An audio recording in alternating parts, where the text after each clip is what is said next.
Great. So we have a couple of the leaders in the California's effort of the newborn screening for ALD here to talk to us. And I think for those of you who don't know, California has, well, I'll let these guys speak to it, but they have one of the most developed and elaborate and largest screening programs in the world, I would say.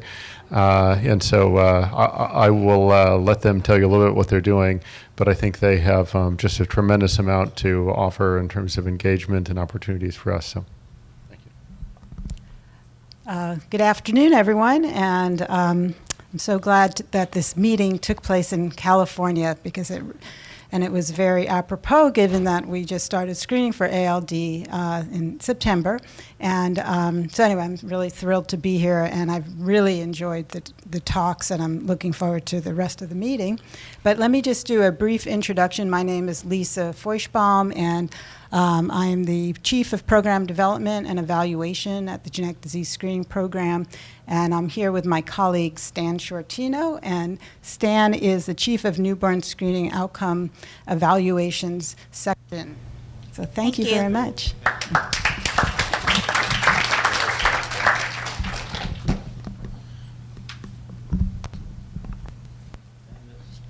So we'll go from the state level to the global level.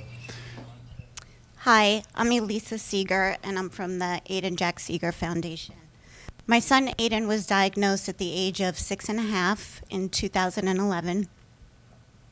He was a late diagnosis and still eligible for transplant, but unfortunately, he spent the last 10 months of his life living in a hospital. As we lived in the hospital for over 10 months, I spent much of my time researching what could be done to save his life. And that's when I discovered that there was a newborn screening test for ALD, but not one state was putting it to use. Aiden passed away in April of 2012, and later that year is when I started the foundation to honor him. So our mission statement encompasses newborn screening, which is our main priority, helping families, as we did. We had to just pick up and move from New York to North Carolina and spend 10 months there, just leave our jobs, raising awareness and research.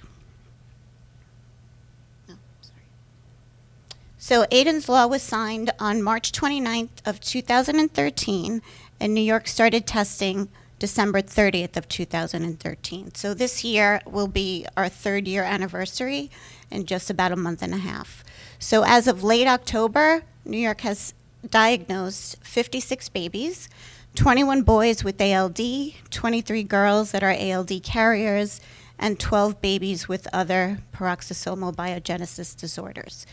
There were 665,000 babies tested, and just in Connecticut as well, just a kind of a follow-up on them, they have diagnosed 2 boys with ALD and 2 girls ALD carriers.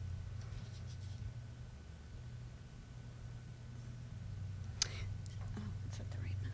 Okay, sorry, I don't think that's the right map. But so this is my makeshift ALD map for the United States, and I don't know why they're not marked, but the green states, which is New York, Connecticut, and California, are the states that are actively testing. The states in yellow, Minnesota, Michigan, and New Jersey, are slated to start testing in 2017, and hopefully Washington as well. The red states are the states that have started the process, but are all at various levels of implementation.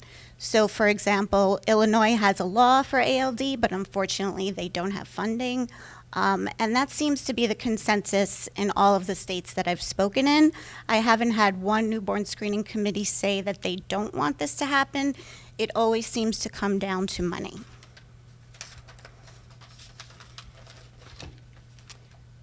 So that brings me to the federal bills. So earlier this year, in March of 2016, the ALD bills were introduced in both the Senate and the House. The bill would mandate all states to test for ALD within 2 years of becoming law. It does include funding, so it's $15 million a year for 4 years, for a total of $60 million. And just as an example, the federal the federal government has already approved a $34 billion budget for medical research in 2017, which of course is what we need for the 7,000 rare diseases out there. But it's kind of confusing to me why I'm having such a problem with this, because here is a viable method that the research has been completed. We know that the test works, and I'm having a really hard time getting it to move forward. Okay. So the Senate bill was introduced by Senator Schumer and Representative Clark in the House. They're both Democrats. The majority. Is your microphone working? Oh. You need to hold the microphone Closer? close. Okay. The majority of support I've gained is from Democrats, as you can see by the list. I'm having a really difficult time getting Republicans on board. I had a little glimmer of hope with the two that you see there, but it's been a really uphill battle. And as we know, the Republicans are in the majority right now, so I'm not sure what will happen in 2017. Right now, we're laying the groundwork, so we don't expect the bills to go anywhere this year, but it's laying the groundwork for 2017 to start the process with new bill numbers and already have the co-sponsors on board.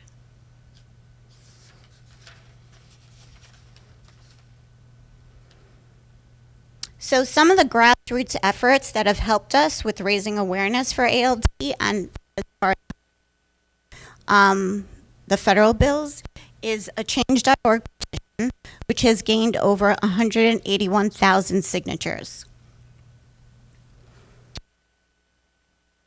Celebrities that have luckily tweeted it or talked about it.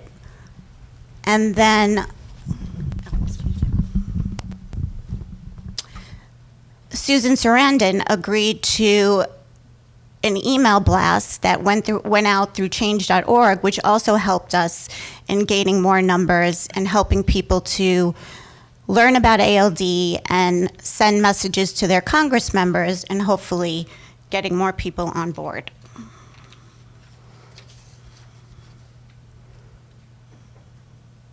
So here's a link.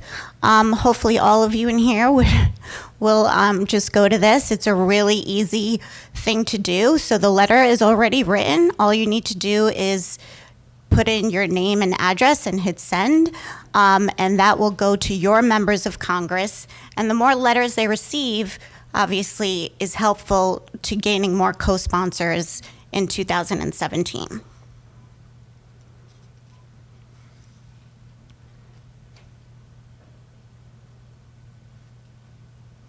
Okay.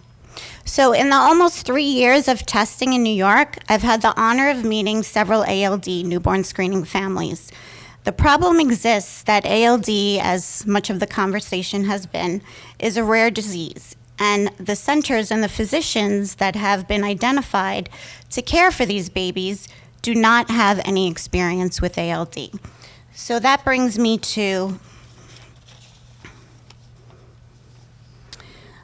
the reason for this. So I'm putting together a meeting that will be in January of 2017, and it will be identifying standards of care for these families. Again, just from meeting some of them, it's just really scary, the information that they're telling me. So there really is a need to educate and have the neurologists, the endocrinologists, the geneticists, everyone that is caring for these boys to have the correct information.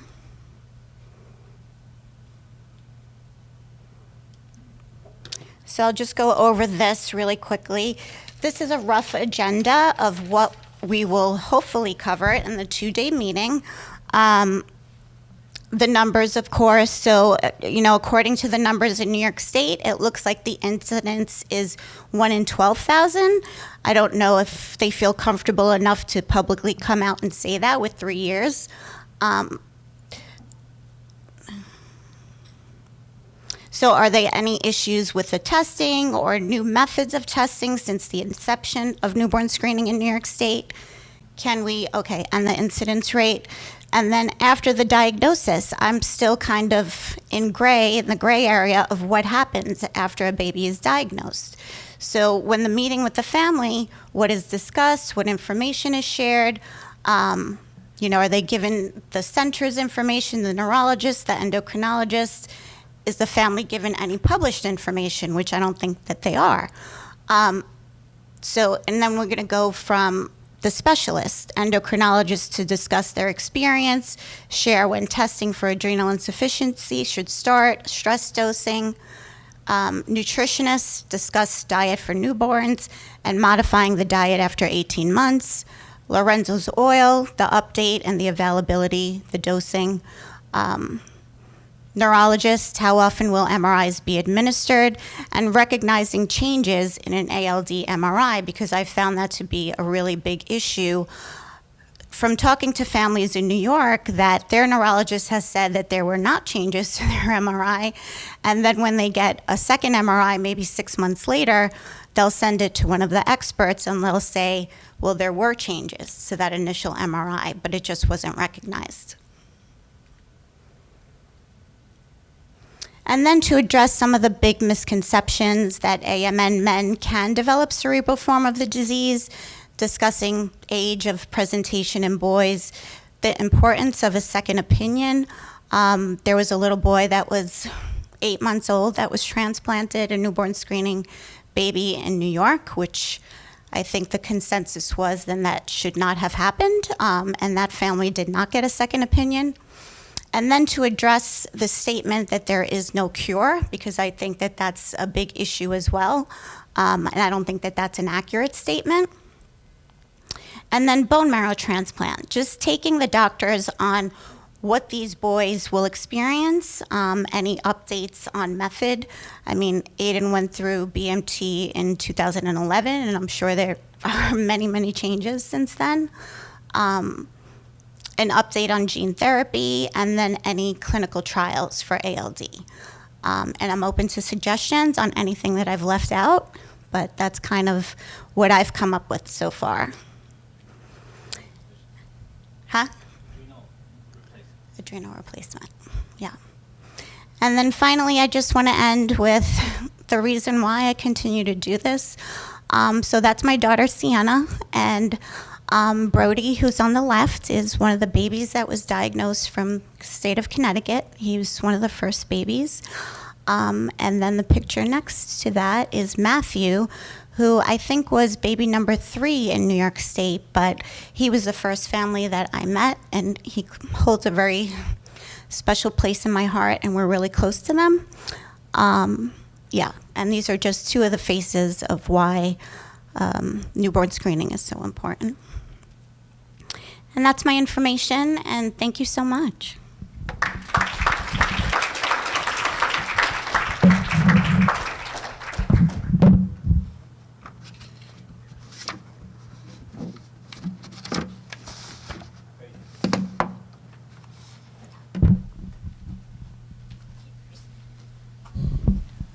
That was great, Lisa. So if you bring together several of us to come up with guidelines, that would be nice to roll out as part of ALD Connect, and maybe there are ways of us doing that together.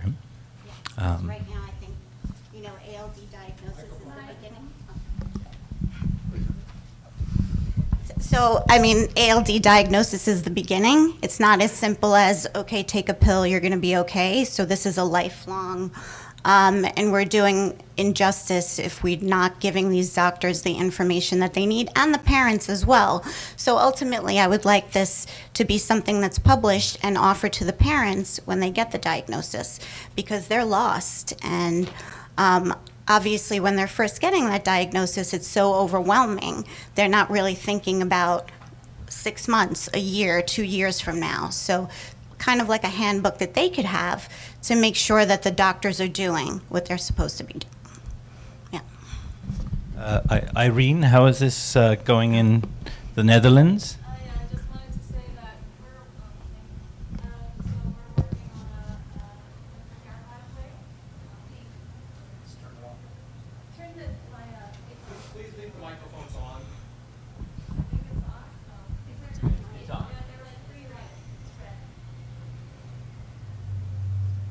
Hello? Yeah, that sounds better. Okay, so we're working on a clinical care pathway. A consensus statement on what is the best clinical care for ALD patients.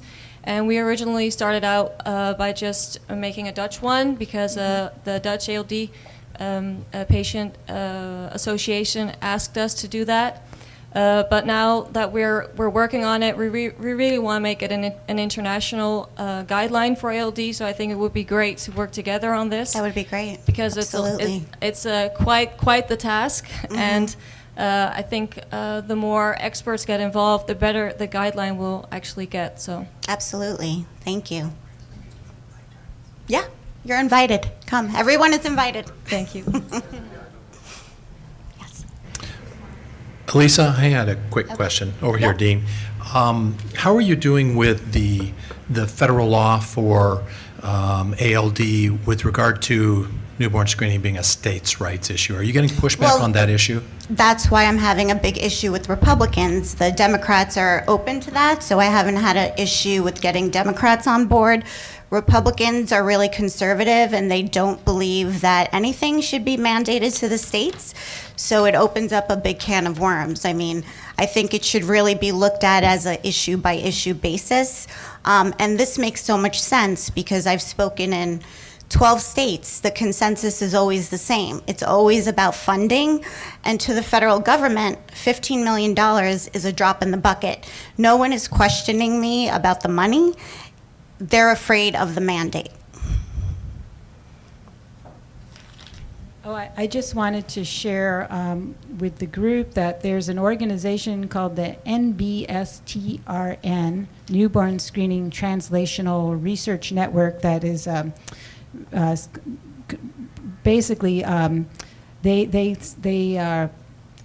guided by the Association of Public Health Laboratories, in fact, and they are they've been sponsoring for a couple of years now monthly webinars on new disorders, basically the disorders that have been approved for the RUSP, and helping states to bring up newborn screening for those RUSP disorders. And I did receive an email very recently saying that they're going to start an ALD monthly call, and I was promoting that even beyond a monthly call, that they may want to start a clinician's call, particularly focus on the endocrinologists. And so my understanding is that they're working on it. I don't know that it's that the neurology clinical call has been planned yet, but there's been an interest expressed between Beth Vogel from the New York Newborn Screening Program and she have both said, you know, we need to promote conversations among specialists to develop basically standards of care, guidelines for care. And so I think there's going to be progress in that direction, and I think that's going to help all the new states. So I think people's hearts are in the right place. It's just that, as people say, newborn screening, it's complicated. And it is, and you know, the doctors, they just, I mean, we're in a city of 8 million, and when we moved back from Duke to be in NYU, they had never seen an ALD case. So, I mean, it just goes to show you, in just a huge metropolitan area, they didn't have the information. They read about it in a book. That's what I heard. So, no, yeah, absolutely. well, they're called the NBSTRN National they're the Newborn Screening Translational Research Network. You can just Google them and you'll see they have a ton of stuff. They're really big proponents of helping states bring up newborn RUSP disorders, and they've really been fabulous. So, and I think that they haven't forgotten about ALD. I think they're going to be really working with clinicians in different states to help, and programs to help them to bring up these programs, not just ALD, but for some of the new disorders coming down the pipe too. So really valuable discussion here happening, and I'm reluctant to interrupt it, but a couple of things. We're running about an hour behind, and Brad also has a flight to catch, and so we want him to be able to make it home. So let me introduce Brad Zakes. He's from the Ethan Zakes Foundation, is here to talk about Washington State's screening. So thanks, Brad. Thank you. and I recognize we're running a bit behind schedule, so I'll do my best to move this along at a brisk pace. So how do we advance here? So these are my two sons. We've since adopted another young boy into our family. He's not pictured here, but Ethan is on the right. This is before he became symptomatic. Aaron on the left, he's now a freshman at college. Ethan was born in July of 2000 and was diagnosed in November of 2010, and he passed away from the cerebral form of the disease 6 months later in May. He did undergo a stem cell transplant. Unfortunately, his disease was too far progressed at that point for the stem cell transplant to be effective. I think his LES score was in the range of 12 at the time that he was diagnosed. There was no family history in our family, and he was misdiagnosed with having ADHD, which I think cost us, probably a couple of years in, I think as Elisa calls it, the diagnostic or the diagnosis odyssey. So when Ethan passed away, like perhaps some of you in this room, of course, our life was turned upside down. But slowly, over time, you start to begin thinking about, what can I do in my son's memory?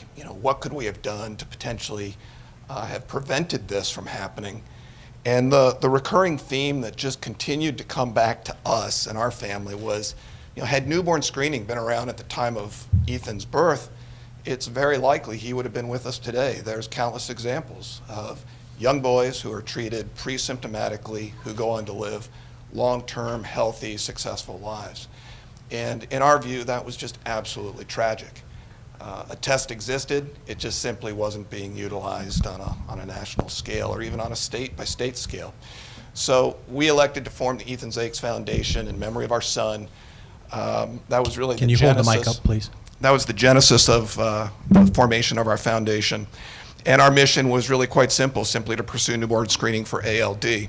I'd like to pause here for just a very brief second and state that we recognize our foundation as one very, very small piece of the puzzle here, and we would be nowhere near as far down the path as we are now without the efforts of those who've come before us. New York, Connecticut, New Jersey, California, all of the work that was done at the federal level, all of that work really helped grease the skid, so to speak, in making our job a lot easier. And so I just want to thank those here in this room that really were the pioneers in this effort and really helped advance things for us. So this was the foundation, this was our mission, and I thought what I'd do here just very quickly is walk you through the steps that our family took in an effort to get ALD screening on the newborn screening panel in Washington State. I'm just going to take you through a timeline, the steps that we took. My understanding is every state is unique in terms of what their requirements are, what the steps are, who makes the decisions, what the legislative process is, what the budgetary requirements are. And so I'm just going to cover Washington State, and hopefully some of what we went through can be valuable to this group and maybe some of you who are considering pursuing this within your respective states. So where do we start? Early 2013, our son had passed away in 2011. We really just began by doing some real basic research. I had already educated myself on the disease very extensively. I'm a scientist by training. I run a biomedical company in Seattle. I consider myself pretty well educated in the sciences, so I knew the disease inside and out. What I didn't know was the first thing about newborn screening, and so that was another educational process for me. And I can literally remember sitting down in front of the computer, typing into Google, newborn screening, Washington State. And that's where the process started. And then talking to others who had kind of gotten the jump on the gun and were ahead of us, Elisa and Patty and Jean and just a number of others that were already along the way in their pursuit of getting this on their state panels. Our initial findings in Washington State, we screened for 24 different congenital disorders. All of the testing is done centrally at our newborn screening lab in Shoreline, Washington. In our state, and I don't know how unique this is, but it's the State Board of Health that makes the determination on which diseases we actually screen for. Once they've made their decision and they approve it, it becomes a rule. That rule then eventually becomes a law, and then ultimately it gets, the fee increase gets approved by our state legislature, and that's kind of where we are now. We use specific criteria to determine which diseases are to be added, and I thought it'd be helpful. I'm just going to quickly walk through what those are. Interestingly enough, these screening criteria were reviewed and actually modified and adjusted midway in our efforts, so that was one more kind of hoop we had to jump through as we were going through this exercise in Washington. They decided that the screening criteria were a little bit out of date and they wanted to go through and update them. But what are they? So you need to have an accurate and sensitive test. There needs to be effective treatment available for infants identified. The screening needs to allow early diagnosis and intervention. You can tell so far these all hit right on the head with ALD. There needs to be sufficient time between birth and onset of irreversible allow for diagnosis and intervention. And the benefits of detecting and treating early onset forms of the disease balance the impact of detecting late onset forms. We actually spent a lot of time debating this point given some of the unique aspects of ALD and the adult AMN onset. There was actually a lot of discussion about would there be impact in identifying people early in life that may not develop symptoms until later in life. Ultimately, it was determined that the value of early detection and benefiting infants with the cerebral form more than offset any impact that might affect those patients that had the AMN variant. Clearly states that newborn screening is not appropriate for conditions that only present in adulthood. Only was sort of a key word in that criteria that allowed us to move forward. The nature of the condition justifies population-based screening rather than risk-based screening. And then lastly, the cost-benefit, the benefits need to outweigh the costs of screening.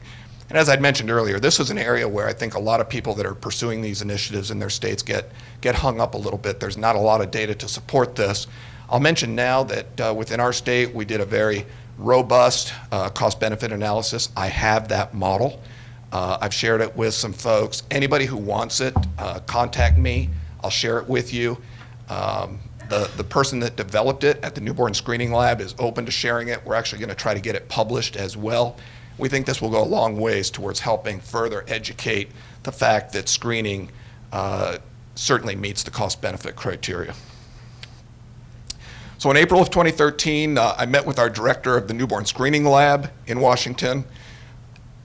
Quite to my surprise, I learned that he was already very familiar with ALD. I think our colleagues in California know this individual, Dr. John Thompson. He had already done a lot of work on educating himself on this disease. He was also following it at the federal level, so he knew what was going on with the effort to get it added to the RUSP. So that was really nice for me to know that he was already well along his way on the learning curve. He took the time to explain the process of how to get new diseases added. He was involved in getting SCID added to the state panel, so he was intimately familiar with the process. He provided a pretty realistic picture. He said, this is going to take a couple of years or more, Brad. Be patient. But he encouraged us to pursue the effort, and we did. So in August of 2013, we traveled to Olympia. We gave public testimony in front of the Board of Health. We shared our family story. And one of the things that we did that I think was really instrumental in helping move this forward at a faster pace than it might have otherwise is we took the initiative to develop a very detailed packet that in advance we went through, we provided some background on the disease because we figured most of the Board of Health members didn't really know much about ALD. But we also took the time to actually go through and take each one of the criteria that they used to evaluate the disease and did our own assessment and wrote it up in a very nice condensed packet that would give them the ability to kind of draw a very quick assessment that ALD met the criteria. I also kind of built my own ground up cost-benefit analysis. We didn't have the one from the Newborn Screening Lab at that point, but it received a lot of feedback after the fact that the Board of Health really appreciated that we had shared this with them in advance. And I'll just pause briefly to mention, I think this might be something that ALD Connect might want to consider putting an effort around, that if we could develop a template of something like this, and I'd be pleased to share what we put together, that we could then share with other grassroots organizations or foundations or families that are looking to pursue this effort in their states. It gives you a starting point. And I think it also builds credibility that when you're going to those stakeholders and those decision makers, you've already done your homework. You've done a lot of work. What you're putting in front of them is more than just a gripe. You know, why aren't we screening for ALD? You're actually putting something in front of them that shows you've done your homework. And I think that builds a lot of credibility and validation. After this meeting, the board actually agreed to evaluate ALD for potential inclusion. In October, the board began their initial assessment. They formed a working group to begin evaluating ALD. Their job was to ultimately make a recommendation to form an expert advisory panel. And this expert advisory panel was comprised of people from, you know, the hospital association, from the medical community, from insurance, from Medicaid, you name it. All the key stakeholders that would sort of have some level of input as to whether or not ALD was appropriate to be a disease that we would screen for. But then we learned that even if this expert advisory panel said, yes, let's move forward, we wouldn't start for the better part of 2 years because we're on a biennial budget cycle. And the point at which we started this process, we had just completed the approval of the 2-year budget cycle. So we basically went into what I call an extended 2-year follow-up period. It's kind of frustrating, but we just took advantage of that time to continue to attend board meetings. We met regularly with the public health policy analyst that led this working group. We continued to provide updates as I would talk with folks like Elisa and Patty and Amber. Updates on the RUSP, we would kind of provide updates to the Board of Health. Met directly with the Director of Newborn Screening and continued to participate in these meetings where they were updating the criteria. Then finally, December 2015, the expert advisory panel meeting was comprised, was over 25 members. It was a full day meeting where they went through each of these 7 or 8 criteria that I reviewed with each of you, and they voted unanimously in support of adding ALD to the panel. Then in January, the Board of Health voted and again, unanimously were in favor of accepting the expert advisory panel's recommendation to add ALD to the panel. So you think that was a time where you kind of jump up and down and you celebrate and you say, we're done, we're going to do it. Unfortunately, we're now kind of in this next phase where we're preparing for this upcoming legislative session where they will ultimately decide whether or not to approve the increased fee to add ALD to the panel. Our newborn screening lab estimated that this was going to add somewhere between $6 and $8 to the test to add ALD. I don't know how that compares to New York, but that was their estimate. We're pleased to be working with a lobbyist in our region to try to meet with our legislators, some of the key people that are going to be involved in making these budgetary decisions. We're trying to get these meetings scheduled and educating them on the cost-benefit analysis that, even though this may be some money out of pocket for the state, in the long run, this will save us money by reducing costs in the long run. Current status, we're very pleased that the newborn screening lab is sort of planning that this is going to happen. So they've started making some facility upgrades and doing some of the initial implementation planning to add ALD to the panel. And pending budget approval, we believe that testing is going to start sometime in the second half of 2017. A few lessons learned. I'm convinced that in order to make this successful in any state, you need a local champion, someone who's got some skin in the game. I'm convinced that the most powerful story comes from the family that's been affected by this disease. Really important to develop some support amongst the key decision makers. We had 2 routes we could have gone down. We could have taken the more sort of in-your-face approach, gotten confrontational with people, said, this absolutely has to be approved. And we elected to really partner with these folks instead and share with them our story, provide them with the data. And we received a lot of feedback after the fact that that was really well received, and they liked the fact that we were sort of more partnering with them as opposed to getting confrontational and trying to force this. Keeping key stakeholders apprised of updates along the way, I think is important. They got lots of other things going on, and lastly, just be patient but persistent. These things unfortunately do take some time. So that really concludes my presentation. This was Ethan's last school picture before he went into the hospital, and we hope that if we can extend this from where we are today to all 50 states, maybe future boys are not going to have to suffer what some of the guys like Ethan and Aiden and others went through. That's it. Thank you.